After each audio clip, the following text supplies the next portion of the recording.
Dear students, I am Dr. Rajiv Sapre. This is fourth lecture on the topic Pythagoras theorem. This is part of video lecture series about SSC mathematics. I appeal all of you to subscribe my channel, take advantage of all these lectures. If you have not yet subscribed, please subscribe so that you can listen these lectures and prepare for SSC mathematics.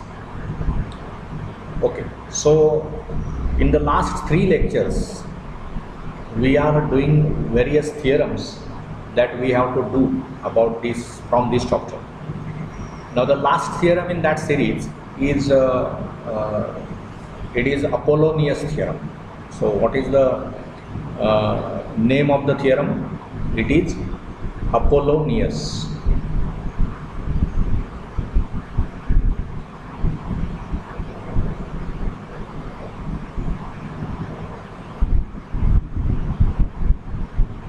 Apollonius theorem. What this theorem tells you is this, that I will draw the figure so that you can understand. See, suppose this is the triangle.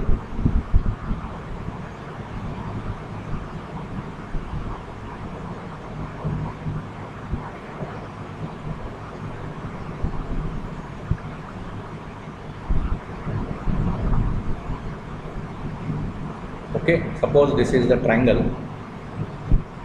And you have name vertices are we are naming like A, B, C. Okay, and suppose from A we draw the median. That means we will suppose this we will join midpoint of this BC. Okay, so suppose this is midpoint. We will draw that. Okay, suppose this is midpoint, and also we will draw perpendicular. So what is the thing done? M is the midpoint of BC, and we will drop this perpendicular on this side. Call it as, say, D. This is the perpendicular. What Apollonius see here in triangle ABC, if M is the midpoint of side BC, okay, BC side hai, M हा त्याचा midpoint है. Now it may not be looking like midpoint, but you assume that M is midpoint. So what is the statement? In triangle ABC, if M is the midpoint of side BC, M is midpoint of side BC, then AB square plus AC square is equal to 2 times AM square plus 2 times BM square. म्हणजे बघा, AB square plus AC square is 2 times AM square, म्हणजे ही जी median आहे त्याच्या स्क्वेअरची दुप्पट, आणि plus BM square. ते BM square किंवा MC square काही. पुन्हा मी सांगतो की इथे M हा मिडपॉईंट दिसत नाही आहे, परंतु M हा मिडपॉईंट आहे आपला, असं आता आपण ॲश्युम करूया. ही काय स्कीमॅटिक फिगर मी काढलेली आहे, मोजून मापून नाही आहे काढले. ठीक आहे, त्यामुळे जरा खरा हा मिडपॉईंट इकडे पाहिजे होता. ठीक आहे, असू दे, आता ती फिगर आहे. तर मग ह्याची प्रूफ आपणाला काय लिहिता येईल? तर गिव्हन काय होणार बघा, व्हेरी स्ट्रेट फॉरवर्ड. गिव्हनमध्ये काय काय लिहिता येईल मला, की in triangle ABC, in triangle ABC, M is the midpoint of BC. M is midpoint of BC. Okay. To prove काय लिहिणार मी? AB square plus AC squared is equal to 2 times AM squared plus 2 times BM squared. हे मला prove करायचं. मग construction एक आपण करणार आहोत. काय कन्स्ट्रक्शन करणार आपण? तर आपण परपेंडिक्युलर ड्रॉप करणार. Okay, so draw segment AD, draw AD perpendicular to B C, म्हणजे इथे हा 90 अंशाचा कोन आहे. Okay, now proof. P F म्हणजे proof.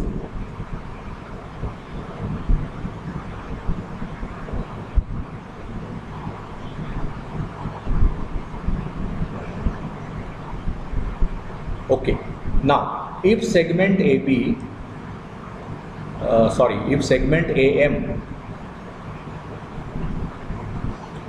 is not perpendicular to segment BC, is not perpendicular to segment BC, then one of angle AMB, one of angle AMB and angle AMC. Okay, then out of म्हणूया आपण, then out of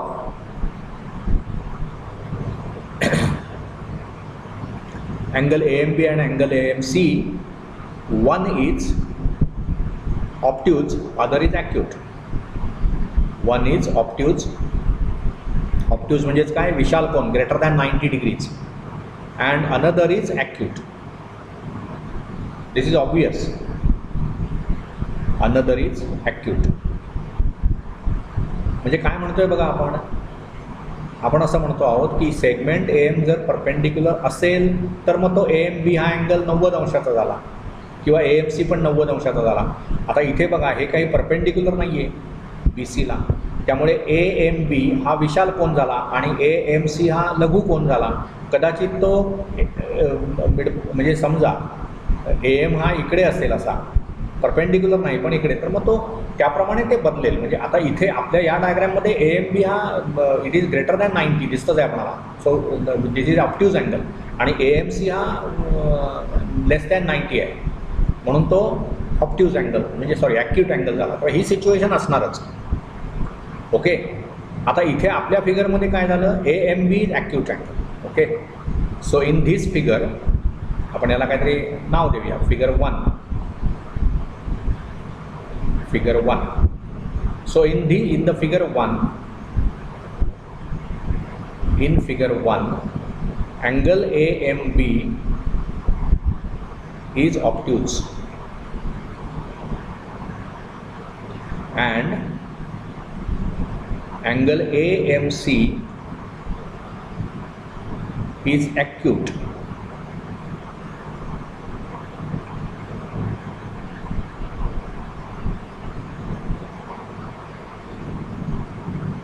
Okay, so now what I can say is there is one example that actually we should be first proving, and then we can go for this particular problem, but we will assume that example is done. So we can say from examples 1 and 2, I will write down what is 1 and 2 etc. From examples 1 and 2,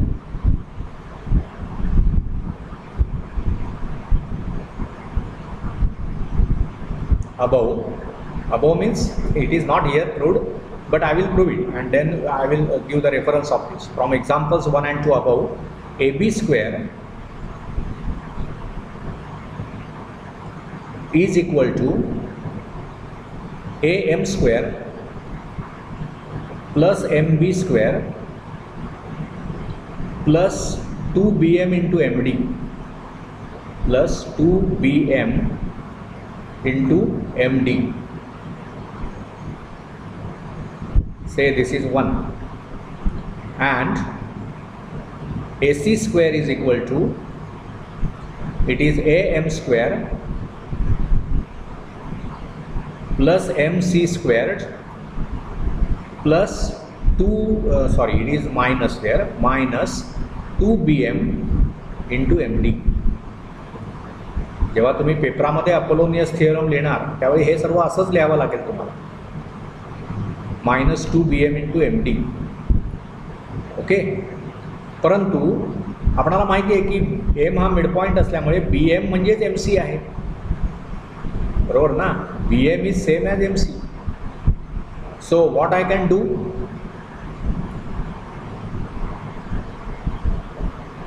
what I can do, this is sorry not 2bm into md, it is 2mc into md.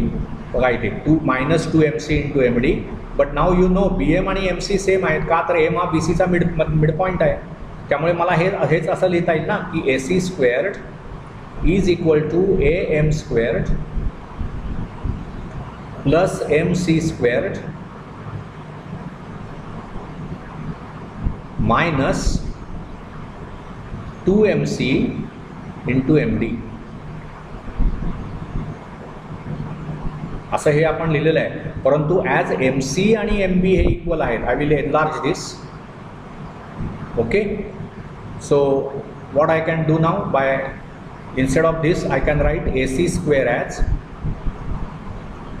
ac square I can write as am square plus B M square आणि minus काय लिहिणार आपण, 2bm into M D. This is say result number 2. Now by adding 1 and 2, by adding 1 and 2, what I get, this is your 1 is ab square, इथे आपलं left hand साईडला ac square आहे. So I get ab square plus ac square, आणि right hand side ज्यावेळी तुम्ही add करताय त्यावेळी काय होणार बघा, am स्क्वेअर, आणि म्हणजे ते असं ॲड करणार ना तुम्ही बघा, am square plus mb square, नंतर काय plus 2bm md, 2bm into md plus what is ac square, am square plus काय होईल mb square. I can write this is second ना, so plus mb square आणि minus 2bm md.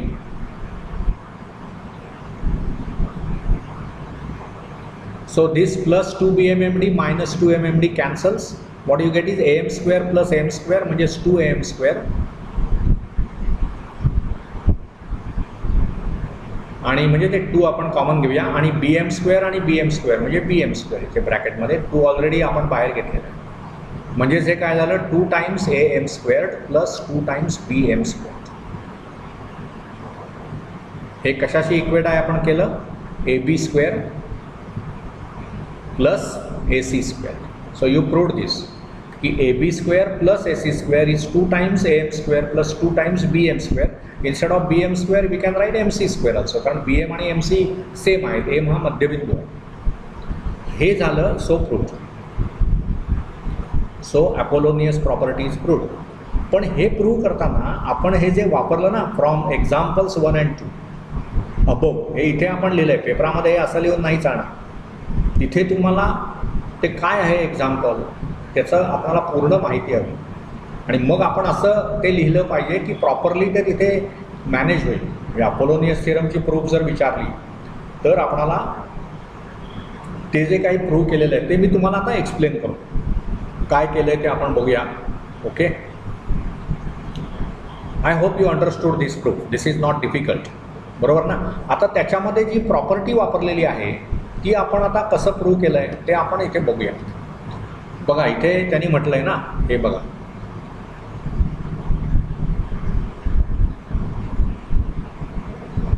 हे बघा इथे example 1 आणि हे एक्झाम्पल 2 त्यांनी इथे दिलेलंच आहे, आणि खरं तेच आहे की हा पायथागोरस थिअरमचं ॲप्लिकेशन आहे अपोलोनियस थिअरम. तो अपोलोनियस थिअरम प्रूव्ह करताना आपल्याला ही गोष्ट वापरायची आहे. ठीक आहे, आता इथे बघा एक्झाम्पल 1 बघा, in triangle ABC angle C is an acute angle. बघा हा C हा ॲक्यूट अँगल आहे. Okay, segment AD is perpendicular to BC. बघा AD perpendicular to BC. Prove that AB square म्हणजेच हे इज इक्वल टू काय prove करायचं आहे तुम्हाला, BC स्क्वेअर म्हणजे हे plus AC square minus 2 times BC into DC हे प्रूव्ह करायचं आहे.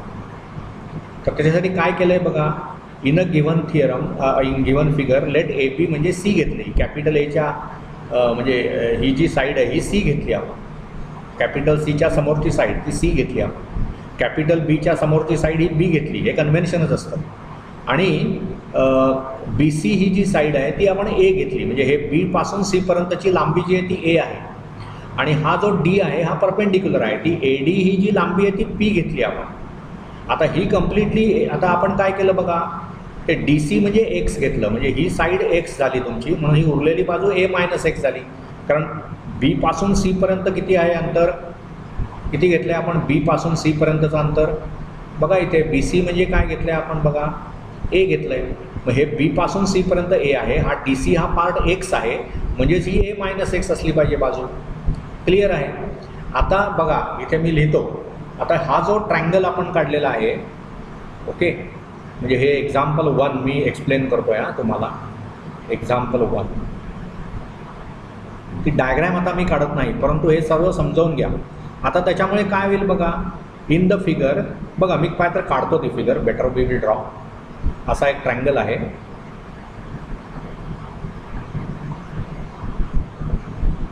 ओके. त्याच्यानंतर हा ए आहे, इथे आपण हा लंब टाकला डी, बरोबर ना. आता ही जी बाजू आहे इथे सी आहे, हा पॉईंट बी आहे, त्याच्या समोरची भुजा ही बी घेतली, ही सी घेतली, ही कंप्लीट ए घेतली, पण हा पार्ट एक्स घेतला आपण, म्हणजे हे जे बी टू सी आहे हे ए आहे, म्हणजे हे ए मायनस एक्स आहे. ठीक आहे. आता हा इथे लंब आहे, इथे हा लंब आहे, त्यामुळे हा काटकोन त्रिकोण आहे, हा काटकोन त्रिकोण आहे, बरोबर ना. म्हणजे आपणाला काय होईल बघा की ट्रायंगल ए डी बी हा जर विचारात घेतला, ट्रायंगल ए डी बी, तर आपणाला काय मिळणार बघा, A B square is equal to A D square plus B D square असं मिळणार आपल्याला बघा, बरोबर ना. पण आता म्हणजेच काय, ए बी म्हणजे सी आहे ना, त्यामुळे C square is equal to A to D. A to D ही जी बाजू दिली आहे ती त्यांनी काय दिली आहे आपल्याला, काय आहे बघा, ए टू डी ही आपल्याला दिली आहे ना काहीतरी, ए डी म्हणजे पी दिलं आहे, ओके.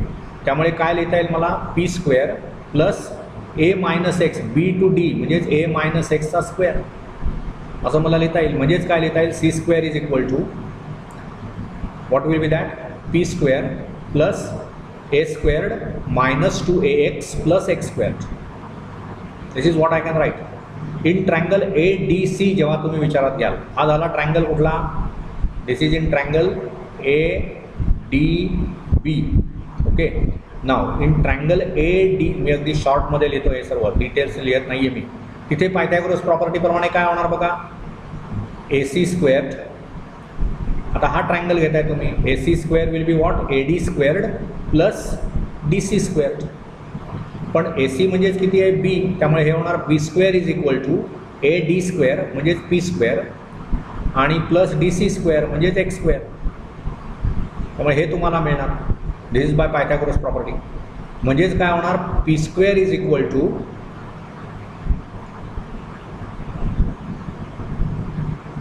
काय होईल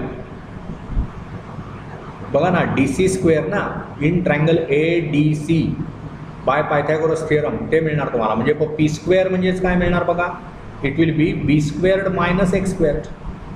दिस is what we will get. म्हणजे हा जो रिझल्ट आहे सी स्क्वेअरचा तो तुम्ही 1 म्हणा, हा रिझल्ट 2 म्हणा, okay. So now substituting value of P squared from 2 in 1, ही जी 2चा जो रिझल्ट आहे तिथून मी पी स्क्वेअरची व्हॅल्यू घेणार आणि इथे टाकणार. So from 2 we put value of p square in 1. मग काय मिळेल बघा, C square will be P square, त्याच्याऐवजी मी हे टाकणार B squared minus X squared आणि प्लस तो ए स्क्वेअर्ड आहेच मायनस 2ax आणि प्लस एक्स स्क्वेअर्ड असं होईल. मग हा minus X squared plus X squared cancel होईल आणि काय मिळेल मला, तर C square is equal to I will get B square plus A square minus 2ax, B square plus A squared minus 2ax. म्हणजेच काय होणार बघा, A B square is equal to B square, म्हणजेच काय झालं,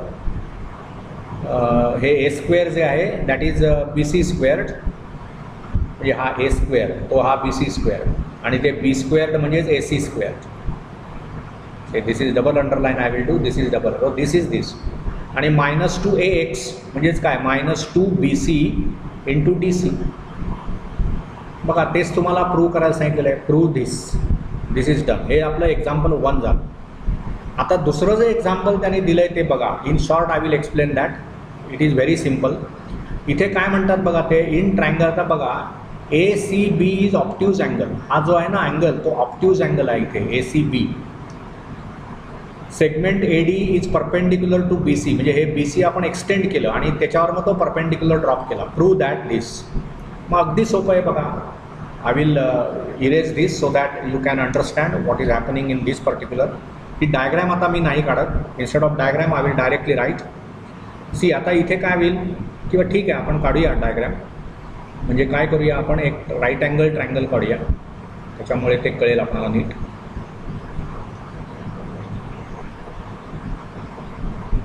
ठीक आहे, हा राईट अँगल ट्रायंगल झाला. आता आपण काय करणार, हा पॉईंट तुमचा इथला D आहे, हा A आहे, बरोबर आहे. मग ही साईड आपण P घेतली. हा ॲक्च्युअली ऑप्ट्यूज अँगल आहे, त्यामुळे हे असं. इथे हा पॉईंट C घ्या. हा पॉईंट C आहे तुमचा, म्हणजे ह्याच्या समोरची जी साईड आहे ती स्मॉल c, एच्या समोरचा हा स्मॉल a. इथे हे x घ्या आणि बाकी ठीक आहे.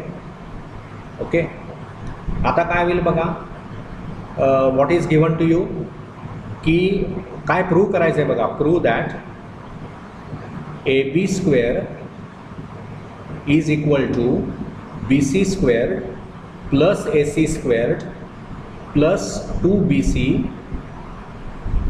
Into CD.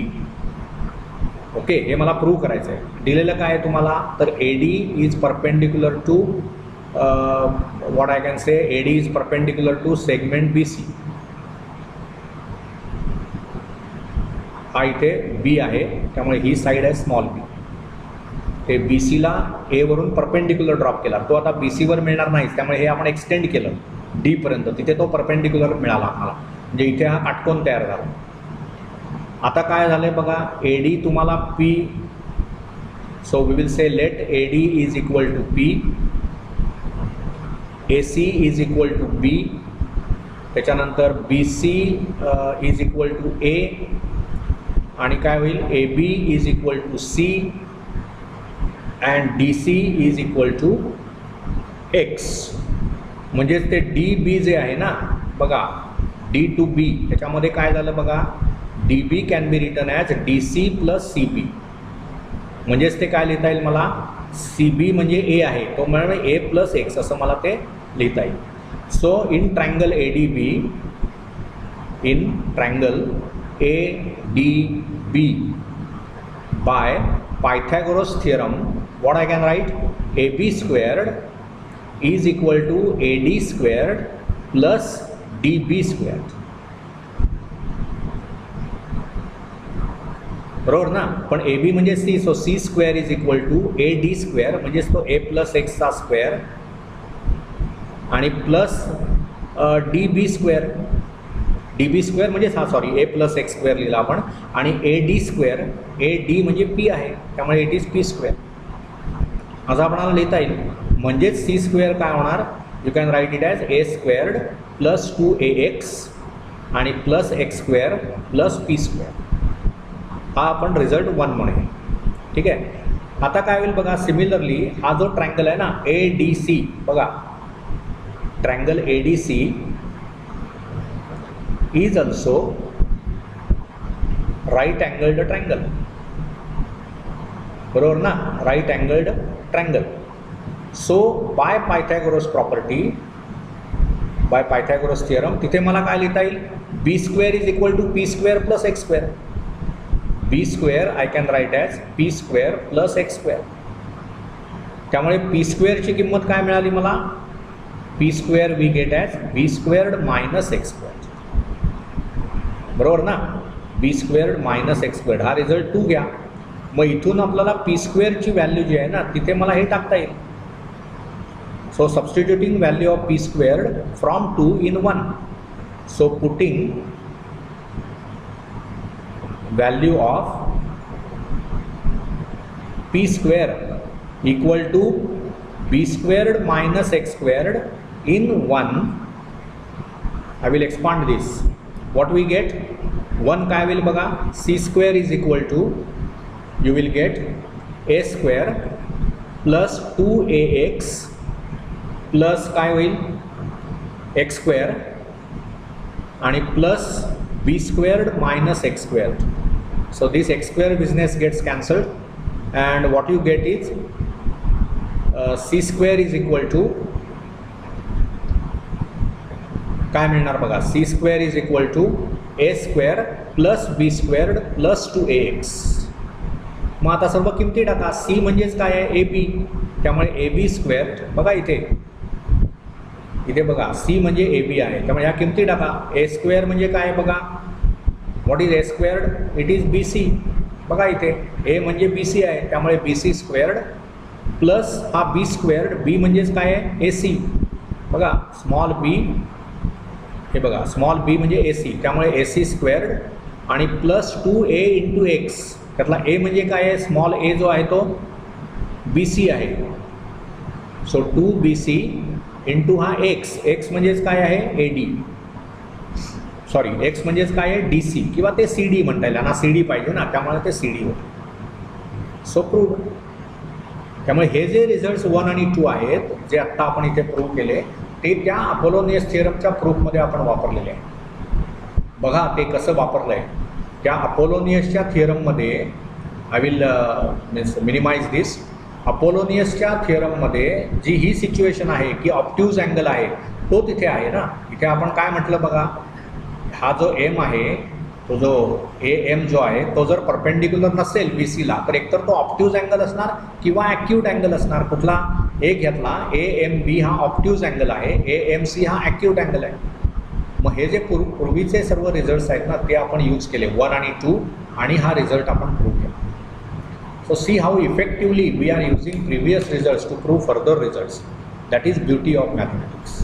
Okay, so all the theory part that is expected from this chapter Pythagoras we have done in all these 4 lectures. Okay, now we will concentrate on problem solving from the remaining lectures. Okay, but write down all the statements of these theorems, they will be very useful to you. Thank you.